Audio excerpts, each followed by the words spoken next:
Saya nggak bisa seni Mas Pur, jadi cuma seneng. Wah, Insya Allah saya akan dukung rekan-rekan seni. Ya, semampu saya Insya Allah. Mas Pur, ini ceritanya Pur. Ceritanya nggak ada saja ngenteni. Oh, berarti kan sambatan loh. Soalnya kendal karo perumahannya tuh. Lah terus Pur. Lah mergo karek dede ya adike ngenteni karo ngerancang piye kesenian Pak. Oh nggih, siap. Berarti kan nggih sambatan nggih mboten bayar nggih. Bebas mawon iki. Jenengan mangtaken sindene. Nggih Mas Bejo. Nggih. Berarti ora napa bayaran. Lah, ngoten. Lah mengke tos Mas Bejo nyang nilai ngetan ke peng sedoso buat Nggih. Ya wis kok timbang Bejo bendina nanggon aku mulai-mulai ke aku ya wis. Tak tanggunge wae. nah wis bangun ta kabeh iki tenan tujuane mung siji jane. Oh napa niki alhamdulillah iki kok Bejo Ya, Nggih. coba Ayo seneng wis rasa pas lagi batin wis. Iya, lanang wis. Itu bojo ini dioloke karo ambar ora payu-payu dari ngono kan. Mas pengen kula Mas. nggih Mas pengen kula ora payu dari ngono. oh ngoten Lah jebule pacare nang kene aku wis. Nggih, matur suwun. Monggo dipun lanjut. nggih iki cek salah satu lagu favorit khusus untuk Mas Anto yang selalu setia terhadap teman-teman Dinastika. Wah, ini mesti lagu nih di zaman nome Mas Anto dan mantan pacarnya. Nek Bejo lagu ini kena. Zaman anak muda biyen Bejo wis kena lagu ini. Ini untuk Mas Anto. Sebuah lagu romantis loh. Aku main lagu ini ya. Iya. Nah, selatam gender ini tangannya. Yo. I've been alone with you inside my mind, and my dreams I've kissed your lips 1,000 times. I sometimes see close inside my door. Hello, is it me you're looking for? I can see it in your eyes, I can see it in your smile. You're all I ever wanted, and my arms open wide. 'Cause you know just what to say, and you know just what to do. And I wanna tell you so much, I love you. Wah, Mas Anto ini keringan nih. Enggak sudah mudeng lah. I long to see the sunlight in your eyes, and tell you time and time again how much I care. Sometimes I feel my heart beat on the floor. Hello, I've just got to let you go, 'cause I wonder where you are, and I wonder what you do. Are you somewhere feeling lonely, or is someone loving you? Tell me how to be your heart, for I haven't got a clue. But let me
nyanyi siji tok sing urung.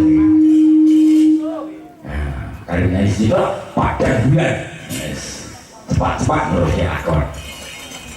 Aku nek ora ngurung padang bulan iki. Niki season wingking saking Bulukerto. Nah, derek lalatan Wonogiri. Sinden Angger esuk. Nah, ini dari ngono ki akas Timur. Iya. Padang bulan, Mas. Nyuwun. Padang bulan. Kowe latihan improv lho, jadi penyanyi merdeka. Dari seniman ini orang merdeka, kamu wah angel.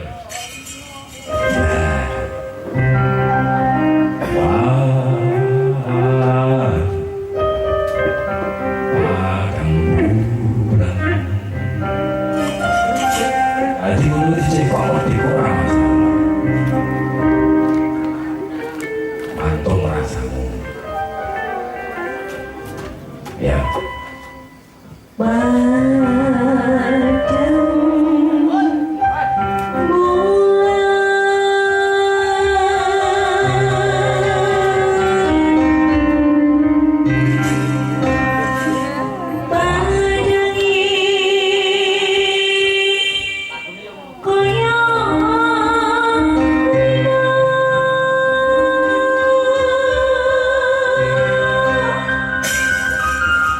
Rombongan kene iki pisanan mergo aku gumu iki padang bulan.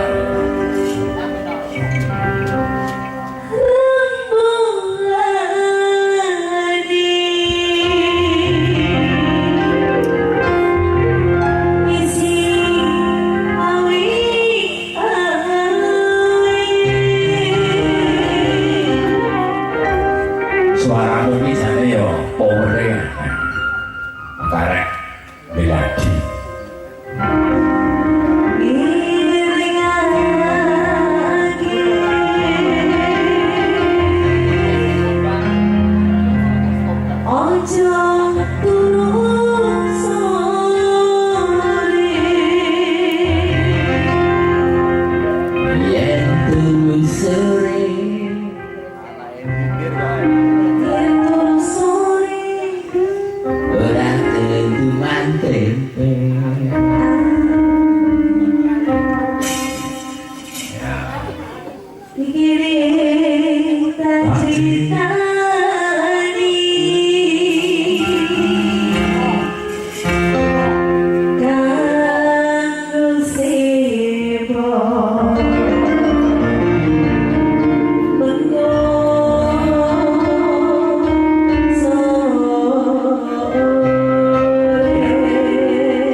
santri kaya sandwangi Supadepa bocah edan latihan sedot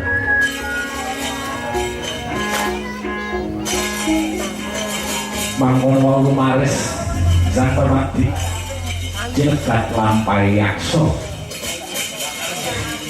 jingkrak-jingkrak mulai kaya denopo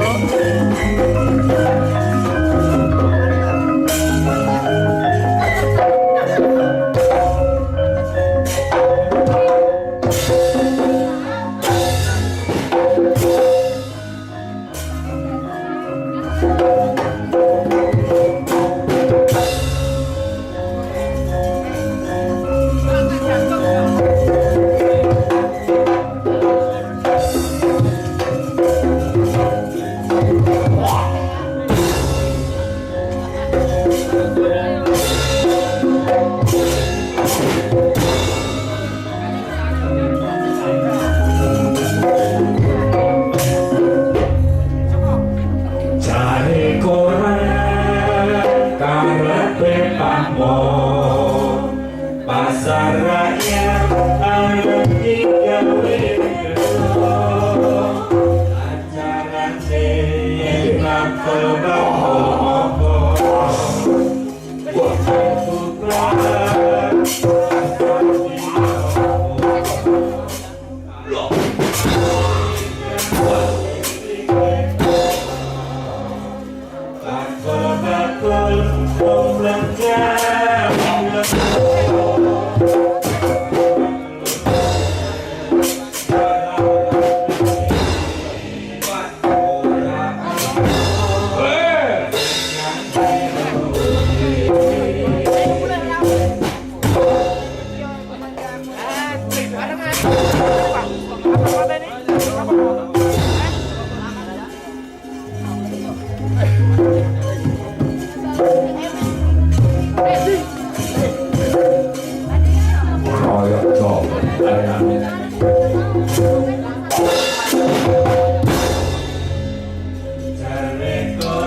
Bandil.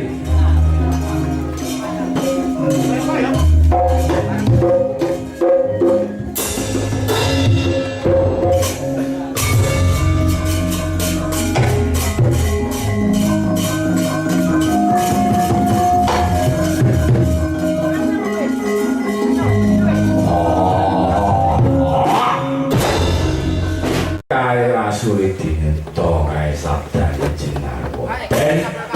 Jenengan niku kok cepet ya pundi-pundi. Niki mau mbok disukani jimat napa cekelan napa. Wah, ning tengah alas kok ya iso oleh judul jare. Ora sengaja pedhot karo Begawan Wilwo. Begawan Wilwo dikeki putine. Ayo senajan kok putra Jin. Kayak kapan? Anak-anakku rabi karo wong ayu ngono kuwi. Bareng lah. Ora judul iki ora ngerti kare wong tuwa. Betul semanten ugi. Karepe ngerti ning ora enek sing dienggo ngerti. Oh, niku tunggalane yoga. Karepe gaene kelir gaene ning bondone cupot. Ora sinto kayu jati akhire kayu dinding. Betul apa-apa niku cah tandane. Jenengan nampi kanugrahan. Ageng ngerokok Bratasena pun pikantuk judul hari biasa menika ndika ugi pikantuk judul Cimapak. Niki lajeng kersane dos pundi? Niki kersajeng tindak pundi ngaten? Kakang Semar. Kepiye wae isih ana sisa-sisa perkara sing kudu dirampungi utamane dening Kakang Mas Bratasena. Perkawis menapa ingkang dereng rampung, Dek? Isih ana sisin sendiri saka perkara arimbi. Kakang mbok arimbi lungane tanpa pamit marang para sedulur. Bisa-bisa yen ora padhang pandulune atine wong-wong penggotani mesti nutuh Kakang Mas Bratasena sing ora-ora sing nganggo cara apus krama bakal ngelokake praja Pringgondani ndedawa memungsuhan antarane Rama Prabu Pandiswargi lan Swargi Prabu Temboko. Mula saka kuwi lakon iki luwih becik ayo padha ngrapet barisan ngrapet paseduluran aja nganti mandha wisah siji lan siji. Ngaten, Dek.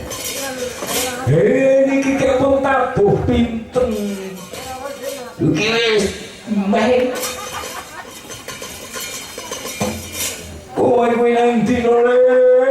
Aku ki nggawa HP iki cas ya. Bayar tak cas iki. Iki openingnya nggawa tali. Karek kurang saja dong, tinggal melaku dari dulu gede terus rampung. Tapi rak sampai esok tontoling ngetutin dorong ini kudu sing sabar. Ya, nek dorong ini sani. Dorong ini saya aku budal mau ya dibilang. Lumbat turu aja. Udah ada sejak ngambil malu. Dulu kau nek bar tanggal tak dikok malu. Nah, parah kudu sabar. Yang ngaten iki Terus ajeng makempal kalian para sedherek. Iya aja nganti Pandhawa pisah-pisah mundhak kelangan. Ora ngerti mengko sapa sing kejuderan lelakone. Ngurus sapa iku wirang siji, wirang kabeh. Nek ngaten iki monggo kula dherekaken. Kakang Semar. Nggih. Pripun? Kesane dadi napa kula keri? Napa bareng? Ya pun monggo. Manut kemawon. Iki wayahe wis mancik manyura. Apaten? Oh, rayakno kesusu dika monggo deh.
Dodoke aku iki kaya satriya.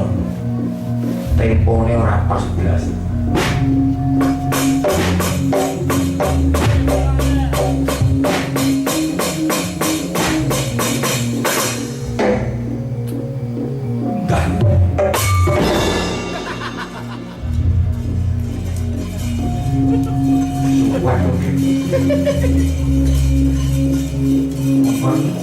Ada tempo. Udah dokter deh.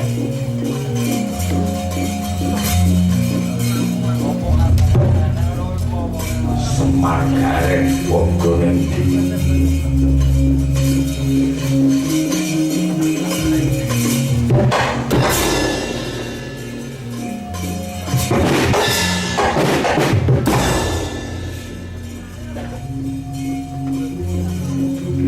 Wes semangat deh.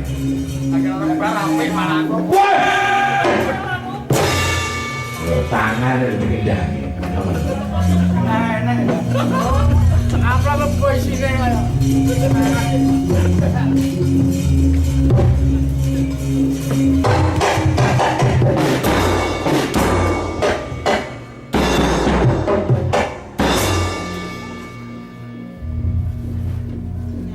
Karena cinta tuh dari kedang.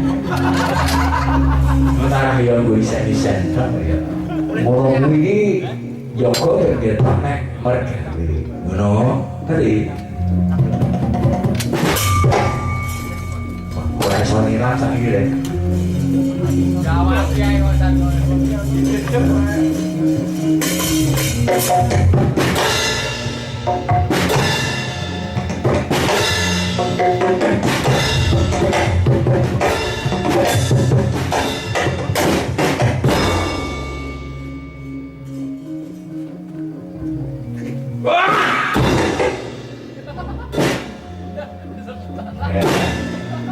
Orang situ, ya, malah di batik.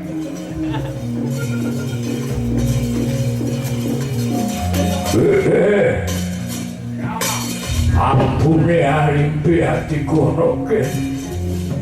Wah, sopo sing nilai harimpi aja takut dosa.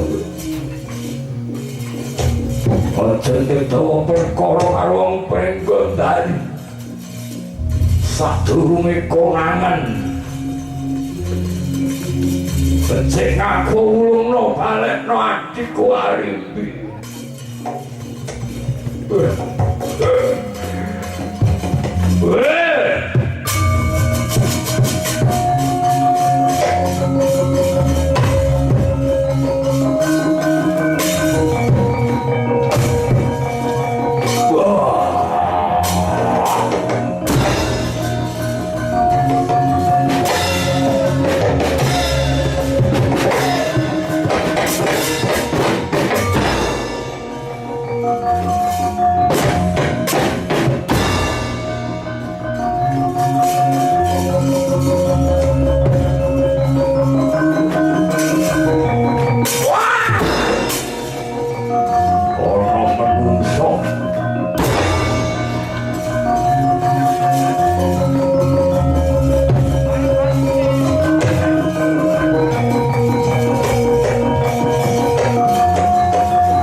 godang gandeng rasa nganggur ngopo kagak iso iki ana wong tuwa wasaja nyolowati nyawang saka mripate cahyane kaya nggambarke paruwing kesabaran ning sajak ora gelem ngingeti wong sing ana ngarepe najan to ngurung atiku ora rumangsa siku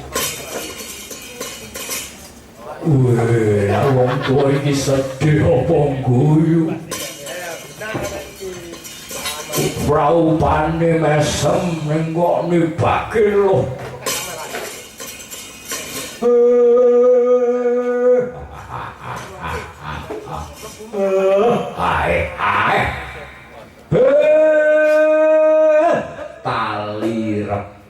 tali rebate wedhot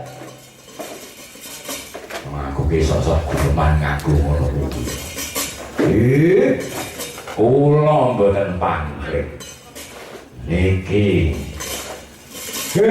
turase Prabu Jembuka ing nindika Prabu Harimba nggih iya kok kowe tepung karo aku kok kowe wis ngerti bapakku kula niki jaman mayang dadi mawon but-but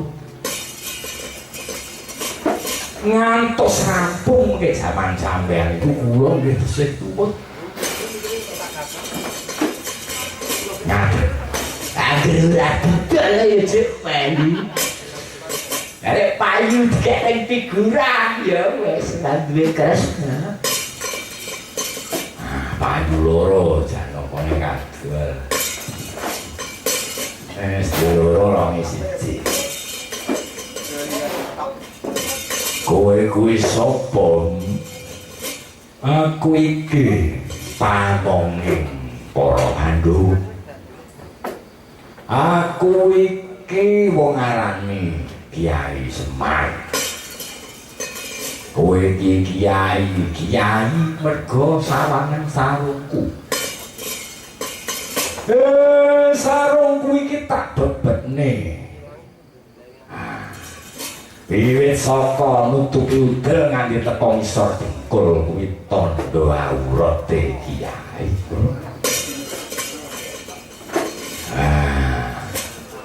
Kowe wis paham, kowe sing diarani Semar. Arek kowe kuwi arep nyang ndi? Aku kapeksa njabel basa. Sebab umpama tuwa aku. Kowe tak elikke kudu sing permono. Kowe ra golek adimu. Aku kowe waskita, kowe ngerti apa sing sajroning atiku. Wong kuwi grenengane krungu. Awit mau sambat aku wis krungu. Ndika kula iki nggih. Kula nyawang sandangan jenengan iku kudu basa jenengan iku ratu derajat Kalifatullah. Nek kula niki mboten ngangge ratu derajat namung Abdullah. Tegese namung kawula. Jenengan niku wakiling Gusti Matapada mila sing kenceng anggene Gondeli Darma milah-milahke perkara. Sampeyan ing perkara iki sakniki dibujo kaliyan Pratasena. Yen dika niku pancen Soma Datta tegese niku anake Bathara Darma. Tegese anak niku wong sing gelem nglakoni kautamaan. Niku badhe sinebat putra Darma. Nendika purun mugemi niku pun sah ngamuk teges dina monggo dirembak karo alis. Apa aku iso wiwit biyen nalurine para yaksa dadi ora bisa kumpul lawan manungsa bangsa liya. Aku gelem kumpul Pandhawa ning ana syarate. Syarate kek napa iku aturke. Waton bisa medhot bangkeanku lagi aku gelem kumpul karo para Pandhawa ning arep aturke.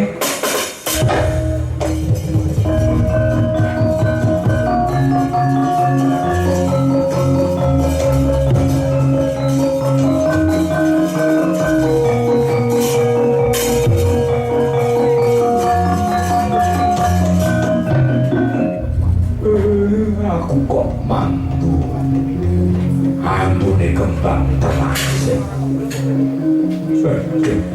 denayu arimi kula kok gondo kembang terase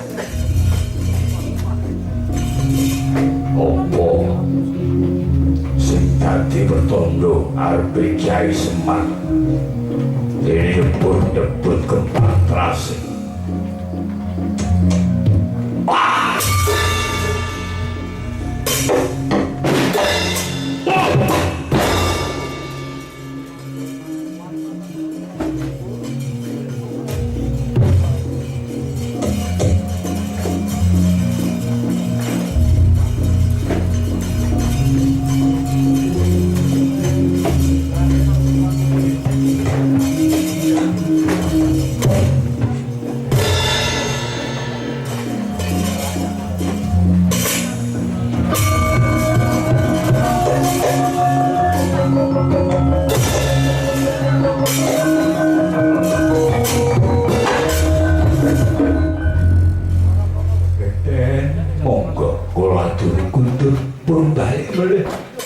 Niku Prabu Arimbo dipancen sampeyan.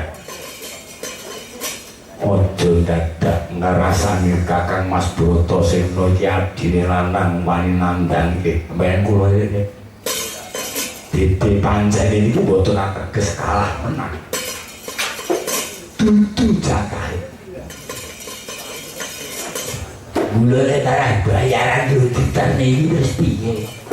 Ngantek saya ini tak ber ngantek tak muat ning majalah WA saulan ini diparani ki ajek ning Trenggalek ya sesuk rak buang kok ngene iki kowe kuwi aja kudu sabar Den monggo kula kaliyan Dika niku pun dijatah dhewe.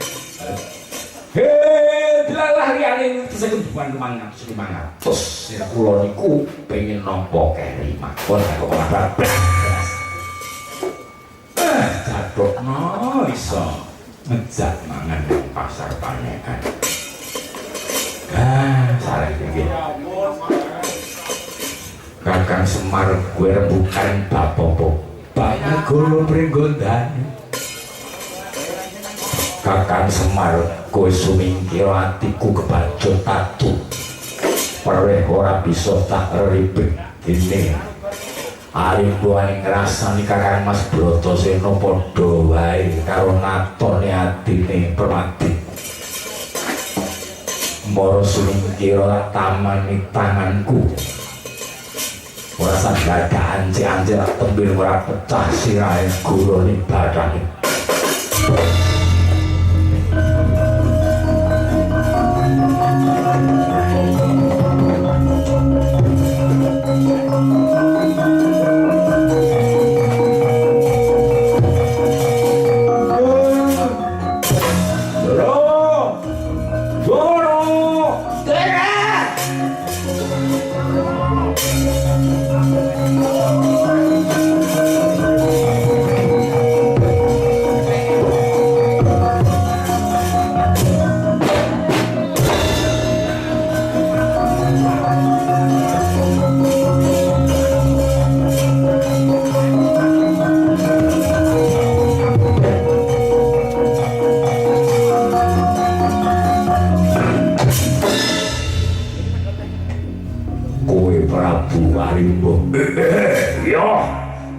kowe sapa?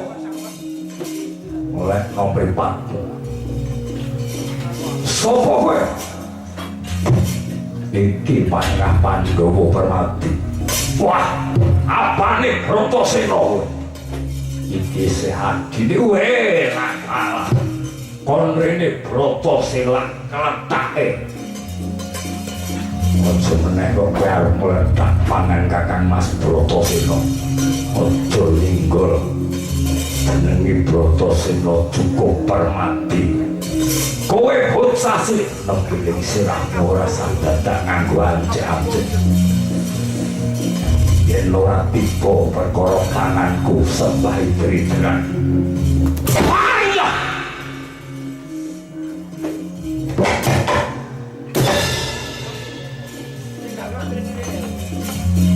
Wah! Wes! Wah! Apa kaya ngono kuwi? Antep Pandu Dewanata jaman semono. Wah!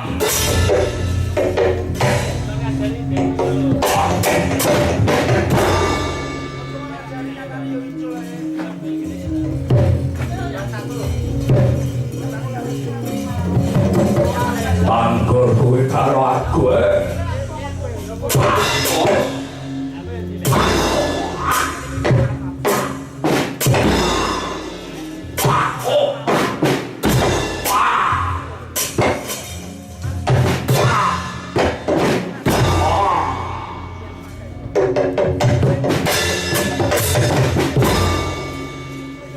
Pada itu juga tindakan. Iki waponge jeneng adoh lho juga.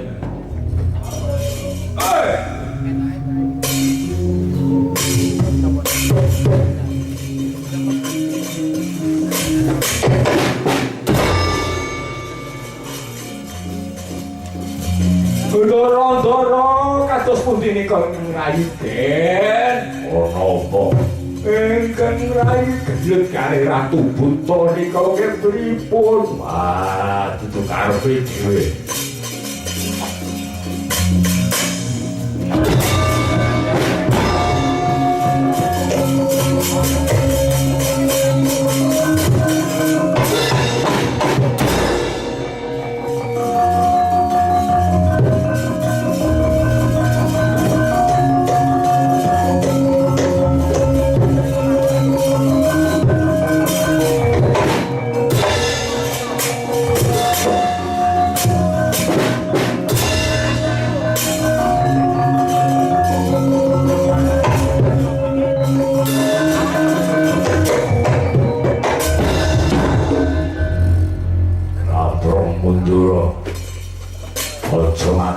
Aja Bratasena rimba kudu pancenmu.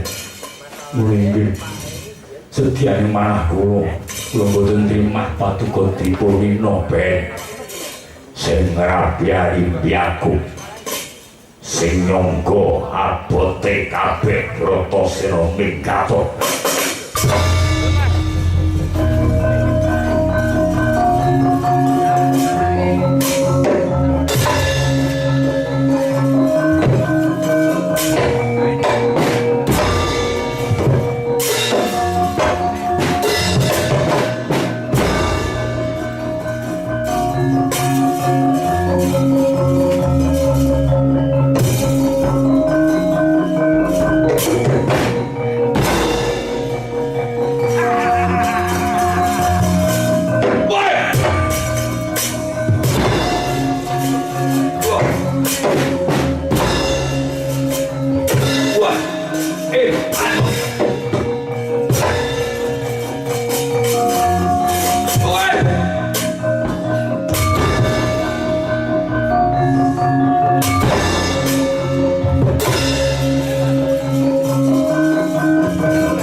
Kanjeng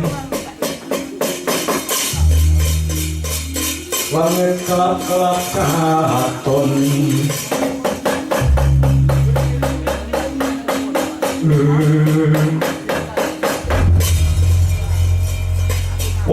Wiji dhuwur wangune iki sing tak golek. Kowe goleki sapa? Aku goleki wong sing paling nyidra Arimbi. Ngono kowe ora salah. Iki sing nyidra Arimbi ing berterono sejatine. Anggonku nyidra Arimbi sapat kowe nglakon. Arimbi pancen kudu jadi wujune Bratasena mula saka kuwi. Apa kang wis disawijake karo Gusti ora kena pimisake dening jalma manungsa. Yen kowe misake simpulin takdir.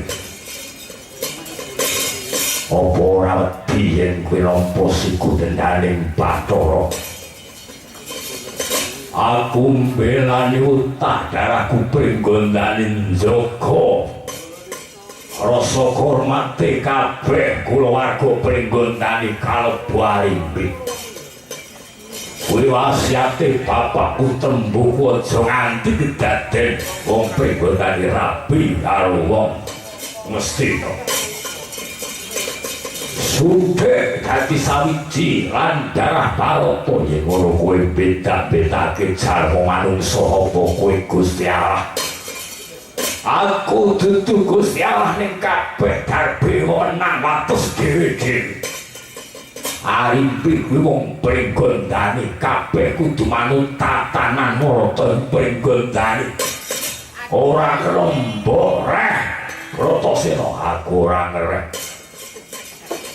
Yen miturut aku wong urip kuwi siji paugrane aja kudu praja marang liyan yen kabeh tumindak dilakoni karo ikhlas ya kuwi sing bener aja nyawang ngendi bangsane aja nyawang kaya ngopo derajate kowe aja mecang karo aku pringgondani papaning kagunan papaning kabudayan sagung kita tato darsana kabeh wis ana aja ngejang karo anak Tremboko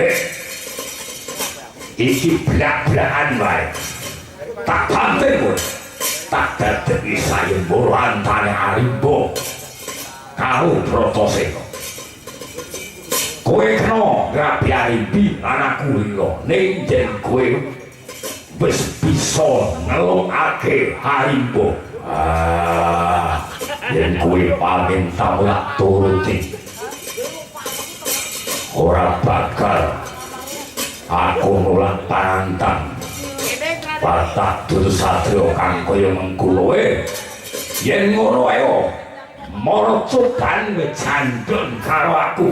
Yo maju aja itu no tanganku ajur padi glepung.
sapa Arimbo?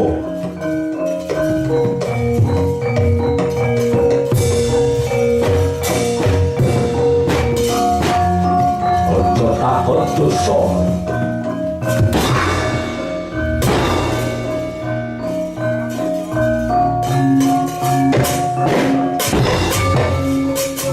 Bos.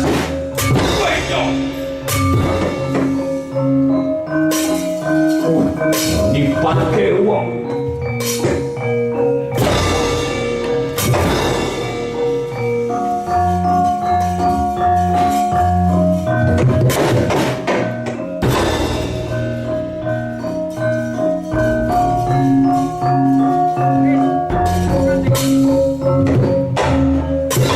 Wah, yen ora tantung daya pranaku sopan tiket tinjong heran.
padha ning kene. Mendira aja ngewu-ngewu. Nyuwun pangapunten. Raden. Yai Bratasena mahal kakangku apa? Ora becik dene kuwi nerusake tetandhingan kelawan Prabu Arimbo. Iki yektine perkarane Arimbi, dudu perkarane Astina utawa wong Indraprasta. Mula saka kuwi sing luwih prayoga ngrampungake lakon iki ora liya mung Arimbi. Wah, wong wadon kon gelut ngrampungake perkara ora kudu gelut. Sena kuwi wenange Arimbi. Yen kowe percaya karo kakangmu, dene Arimbi sing ngrampungi perkara apa kowe wis tanggap. Arimbi, meninggih kula sampun tanggap kersa paduka Kakang Mas nyuwun pamit.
lagi gelem rame-rame arep ngetok kaosan lamun marung wadon tengah dalan Kakang Rimbo kowe iki sapa Kakang Rimbo apa kowe pangling karo aku to Kakang sesek kowe duwe ati wadon siji aku duwe padi wadon siji jenenge Arimbi apa kowe pangling ora eling karo suaraku sesek Arimbi ki adikku wujude ra seksi kaya aku Ya kiu-kiu. kowe ki ayu jane Ayo kiu-kiu. kowe dudu butuh aku antut dongane kanjeng ibuku Kinari Broto Mana to? nalika panjenengane nglakoni niyama Broto Kok gelem? nyabdo aku senajan to yaksa ning aku ayu kaya widodari Langgonge yo. nek suaramu bener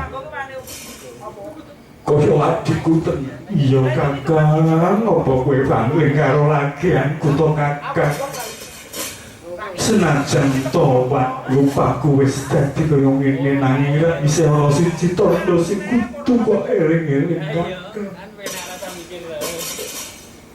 pusing ya senajan to kowe wis dadi ayu parenting siji sing tak eling-eling kabeh wong pringgondani sapa wae kringete isih ana apa gambine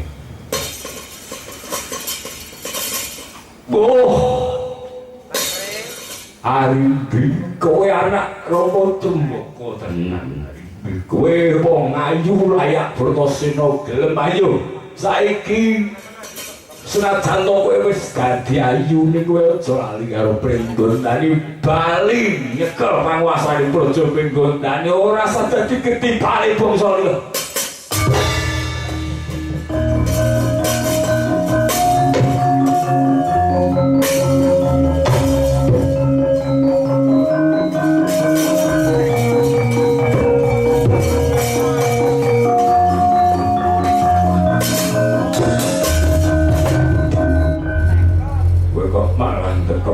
Bundari opo Kakang Rimbo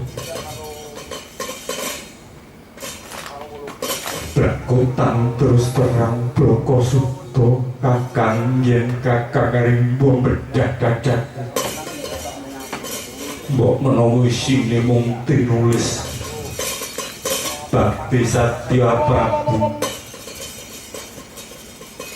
tresna bekti marang negara kalebu Pringgondani mula senajan aku rabi karo Indraprastha Hastinapura yen ana rusake negara Pringgondani sebab kawula utawa Panguwasastina aku sing dadi jonggol lan tambele nyawaku Kakang Rimbo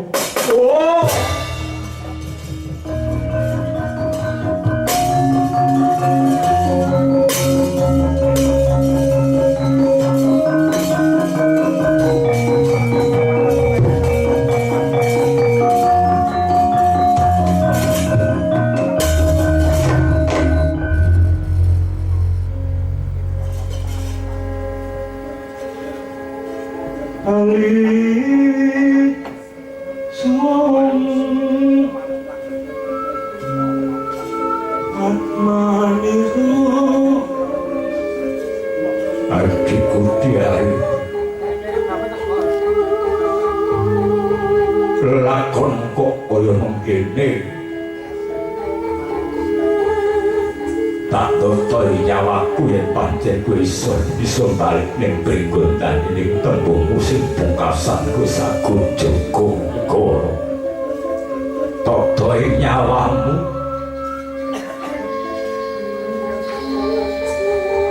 Rimbi kowe adikku adon siji-siji sing tak domo-domo bisa nerusake kawicaksanan Pringgondani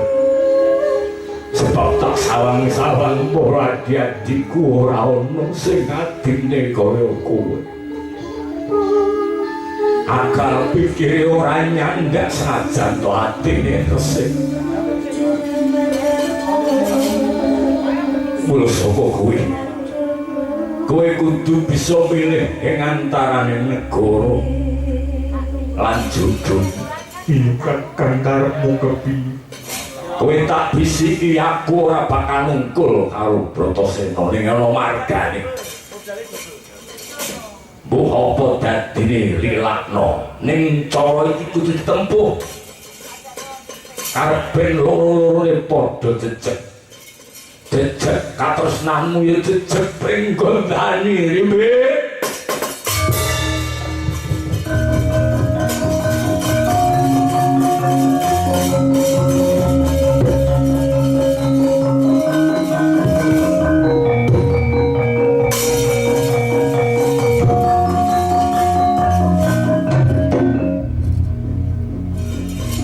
Alon pebisike sang Prabu Amrimbo mangengkang raya imbi yen nyomaring pangatosan pilih Prabu Amrimbo sampun sagah nyingkar atine ingkang sepalih diaturaken dumateng ingkang raya imbi ingkang sepalih katur negari Pringgondani syarat-syaratane kedah becah Sang Arimbo sakulon jelit-jelit Sang Arimbi duwe mitanget ature kang neraka Arimbi wis sampun nanging kula boten saged nindakaken. Kowe kudu nindakake yen ora kabeh bakal cabar. Wis Arimbi kene aku pengen ngrasakin tetep kowe adikku sing pungkasan.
Datang kiai ngapak rasing nolong nalika samono wis dadi pancene kudu dadi sisihan Sang Bratasena kudu kraos kedruken bumi bangun sanalika nangis guguk ing sukule Sang Bratasena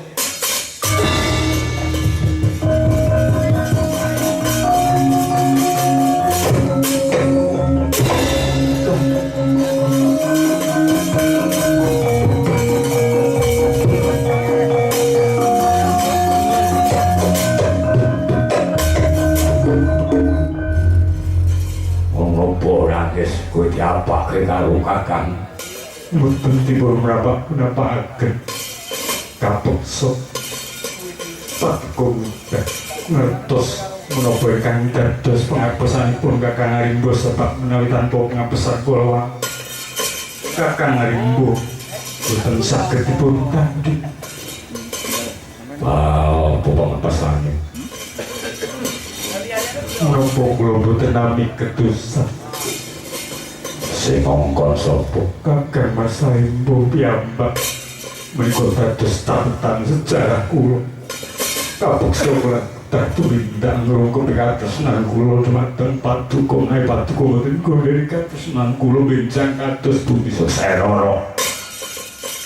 Anak saka kowe sing dadi ratu Pringgondari.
Semoro kowe bisa ngatoni aku.